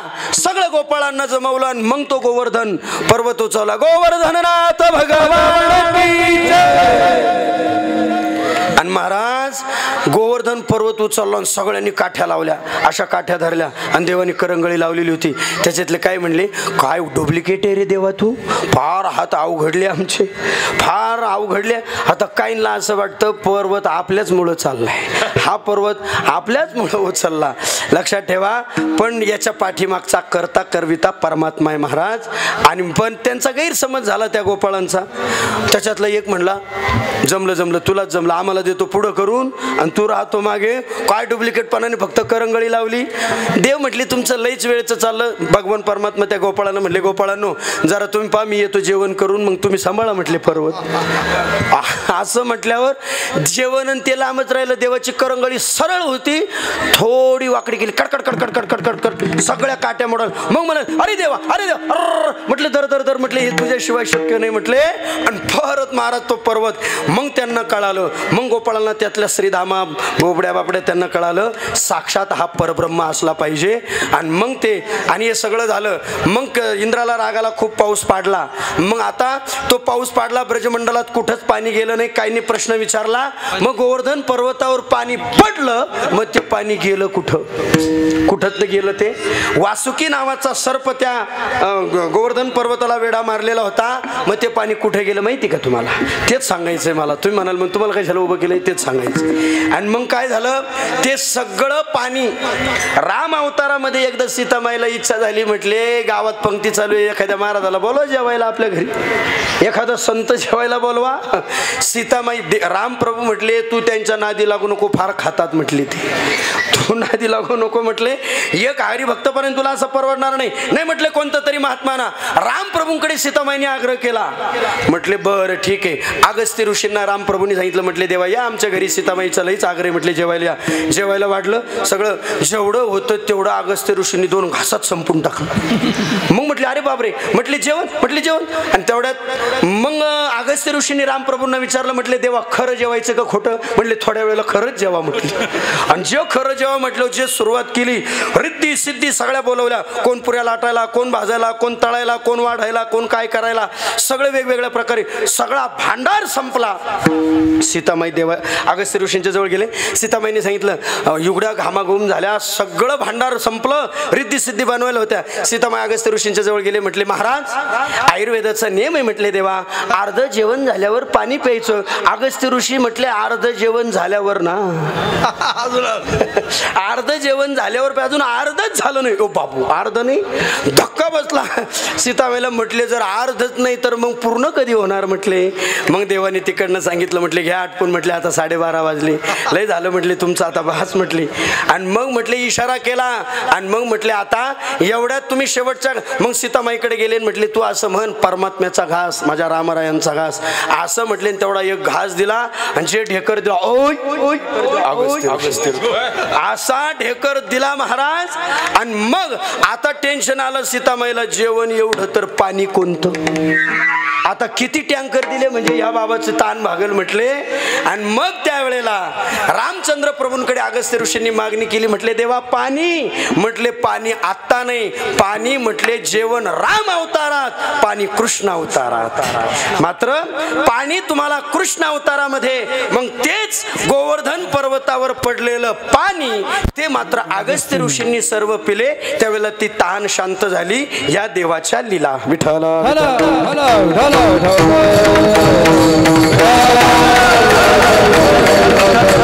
असे देवाने अनेक प्रकारचे कार्य, अनेक प्रकारच्या लीला केल्या. आणि त्या ब्रजमंडलामध्ये सर्व महाराज दया दुधाच्या, आता त्यात स्वाऱ्या आणि ते सगळं तुमच्या पाठी. मी काय, माझं एक चिंतनाची बैठकच फार वेगळी राहते. म्हणून एक वेगळ्या प्रकारचं देवाचं चरित्र महाराज तेवढ्या लिमिटेड नाहीये. मही पत्र सिंधू वाटे एवढं देवाचं व्यापक चरित्र महाराज. आणि मग भगवान परमात्म्याने काय केलं, मग आता हे लईच वैताग द्यायला लागला भगवान कृष्ण परमात्मा. मग काय केलं म्हटले, जरा देवाला यशोदामाईने विचार केला, याला जरा कॉन्व्हेंट स्कूलला घालू म्हटली. आता कॉन्व्हेंट स्कूल पूर्वीचं कोणतं माहिती का, गायी नाही, गायींची बछडं चारायचं म्हणजे ते कॉन्व्हेंट स्कूल आहे. आलं का लक्षात. म्हणजे छोटी नर्सरी, PG CG काय असेल ते सगळं, CBC पॅटर्न असो नाही तर मराठी पॅटर्न असो नाही तो कोणता पॅटर्न. मग त्यावेळेचा पॅटर्न होता तो कोणता, गायी आपलं वासरं चारण्याचा. वासरं चारण्यात पटाईत झाला, मग गायी चारायला वासरं चारले. आणि मात्र ते सगळे अनेक प्रकारच्या गोपाळांसमवेत मग मात्र तेवढं ते, मग तेवढ्या सीतामाई आपलं यशोदामाई यांनी सांगितलं. म्हटले लई त्रास द्यायला लागले. आणि तेवढ्यात आज्ञा केली. म्हटले देवा आता तू बछडे नाही पण वेड्यात काढायला लागला, अजून धिंगाणात चालायला लागला. म्हटले कृष्णा उद्यापासून तू मात्र गायी चारायला जा. उद्या उद्या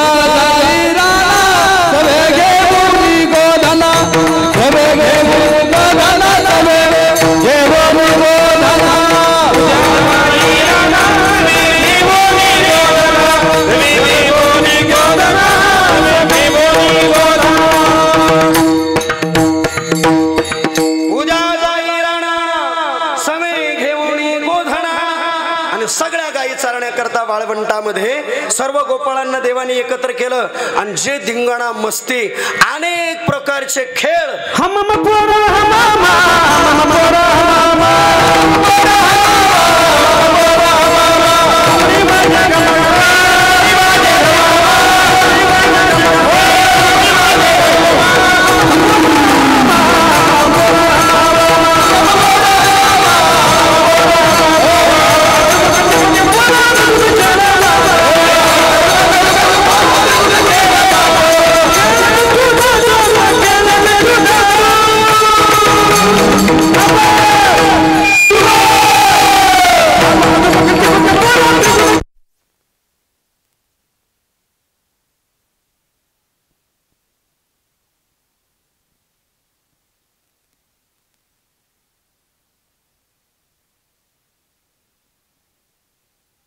गोपाळांना शिदोरी आणायला लावल्या. भगवंताने सांगितलं, म्हटले गोपाळांनो शिदोऱ्या पाहिजे पण कशा, माझ्यासारख्या. माझी आहे तैसी पाहे, माझ्यासारख्या. आता याच्यातून एक भाव सांगायचं संपलं.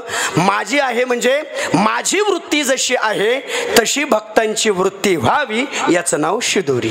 तशाप्रमाणे सर्व शिदोऱ्या आणल्या, सर्व एकत्र झाले. कमलाकार सगळे गोपाळ सगळे बसवले. आणि मात्र भगवंतानी सर्व गोपाळांसमवेत काला केला रे. आणि तोच काला आज आपल्या केपानगर मध्ये आज मात्र तुका म्हणे वाळवंट बरवे नीट उत्तम उपजून या पुढते येऊ काला खाऊ दैवात. गोपाळांसमवेत भगवंताने काला केला. सगळ्या गोपाळांना आपल्या दृष्टीने सर्वांना भरवलं. सर्वांना तो प्रसाद भगवंतानी दिला. ज्या वाळवंटामध्ये सगळं पंढरीनाथाचे सुद्धा सर्व संतांनी पंढरपूरला माझा ज्ञानराज गोपाळा सेला या वाटी. आणि सगळ्या संतांनी काला केला. जसा गोपाळांसमवेत देवाने केला तसं सर्व संतांनी सुद्धा केला. आणि तोच काला आपल्या केपानगर मध्ये. मग आता ऐका, काला म्हणजे काय, काला म्हणजे समर्पण, काला म्हणजे ऐक्य, काला म्हणजे एकात्मता. आता हा जो माठ आहे ना, हा माठ म्हणजे सगळं विश्व आहे. त्याच्यामध्ये दही म्हणजे ब्रह्म आहे आणि लाही म्हणजे माया आहे. आलं का लक्षात. माया भरकटते. दही रूपी ब्रह्माला माये रूपी लाहीचा स्पर्श झाला की ती लाही सुद्धा ब्रह्मरूप होत असते. आलं का लक्षात. लक्षात, ती लाही सुद्धा ब्रह्मरूप होते. म्हणून आपण सगळे विश्व, आपण सगळं जग मायेने भरकटलेलो आहोत. पण कृष्ण नावाच्या तत्व ब्रह्माला आपला समर्पण होण्यासाठी 11 दिवसाचा ज्ञान यज्ञ आणि आपला आत्मा सुद्धा, मायारूपी जीव सुद्धा कृष्ण तत्वाला आज 11व्या दिवशी समर्पित होणं म्हणजे आपला केपानगर वासियांचा काला. आलं का लक्षात? असा काला आपल्या जीवनामध्ये व्हावा. क्लिष्टता, द्वैत भाव, मी तू पण, वैरत्व, माझं तुझं, आज वाईट चांगलं या सगळ्या गोष्टींचं क्षालन व्हावं. एकच देव तत्व शिल्लक राहावं. समर्पणात्मक भाव आपल्या जीवनाचा निर्माण व्हावा. त्याच्या जीवनामध्ये काला, आत्मज्ञानातून आनंद. यशोदा माईला भगवान मिळाले, तिथं देवाचा, तिथं यशोदा माईचा काला झाला. सगळ्या परमार्थातून आपल्याला आनंद मिळाला. आपल्या अशा जीवनातून आपल्याही जीवनातला काला झाला. आणि म्हणून आता या सर्व काला, अशा विचारातून मात्र तो काला ब्रह्मात्मक समर्पणातून तो होतो. आणि म्हणून आपण सुद्धा या सर्व काल्याच्या विचाराच्या भावकार्याने आपण सर्वजण एकत्रित आलो. आपल्याही जीवनाचा आज आपल्याही इथे मात्र हा काला होतो. काला ऐक्यातून, प्रतात्मक, सगळ्या प्रतिकात्मक विचारातून, समन्वयाच्या भूमिकेतून आपलं जीवन असावं. याला काला म्हणतात. झालेली सेवा परमात्मा पांडुरंगाचरणी माऊली श्री तुकोबाराय सद्गुरू जोग महाराजांच्या संत श्रेष्ठ भगवान बाबांच्या पदकमलस्थानी सेवा समर्पित करूया. आता मात्र दहीहंडी आणि आपल्या काल्याचे अभंग होतील. दहीहंडी फोडल्या जाईल आणि तिथून धावती आपली आरती होईल. आणि आरतीनंतर थोडक्यात आपले काही सत्कार आहे, थोडक्यात आपलं काही नियोजन आहे. फेटा काढून त्या नियोजनाला आपण नंतर लागू. तत्पूर्वी अशा सगळ्या समर्पणातून आपलं जीवन या भावनेने व्यतीत व्हावं. बघा, आपल्या या सगळ्या केपानगरमध्ये हा एवढा सगळा उत्सव, एवढं सर्व चांगलं कार्य आपल्या गावामध्ये सर्व झालं. सज्जनो, हा सुद्धा आपल्या जीवनामध्ये एका रूपाने हा सुद्धा कालाच आहे. हा आनंद सुद्धा आपण आपल्या जीवनामध्ये, हा सगळा काला आपल्या केपानगर गावातले सगळे तरुण मित्रमंडळी, सगळे ज्येष्ठ वारकरी मंडळी, सगळ्या आमच्या माता भगिनी, सर्व आपण ग्रामस्थ मंडळी या सगळ्या भक्ती ज्ञानामध्ये एकत्र आलो. आणि आपल्या जीवनाचा सुद्धा हा एका प्रकारे कालाच झाला. आणि म्हणून असा काला आपल्याही जीवनामध्ये व्हावा. अशा भावविचाराने आपल्या जीवनाचा आनंद उपभोगावा. ज्ञानेश्वर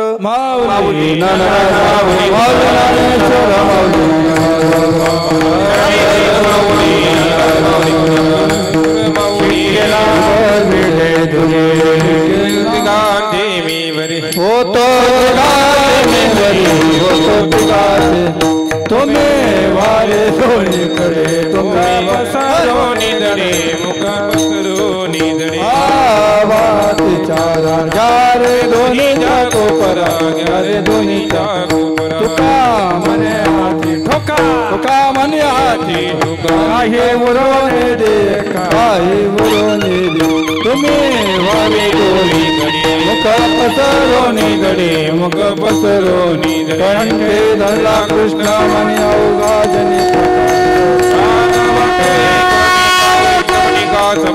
वाकोलिया ब्रह्मादिका उत्तम लोका भागवी काला वाटू तुका मंगळ्या मी बरी काला वाटू एकमेका वैष्णवनिका संभ्रम ज्ञानदेव तुका समाधान तुमचे हा सर्वाणिक पणे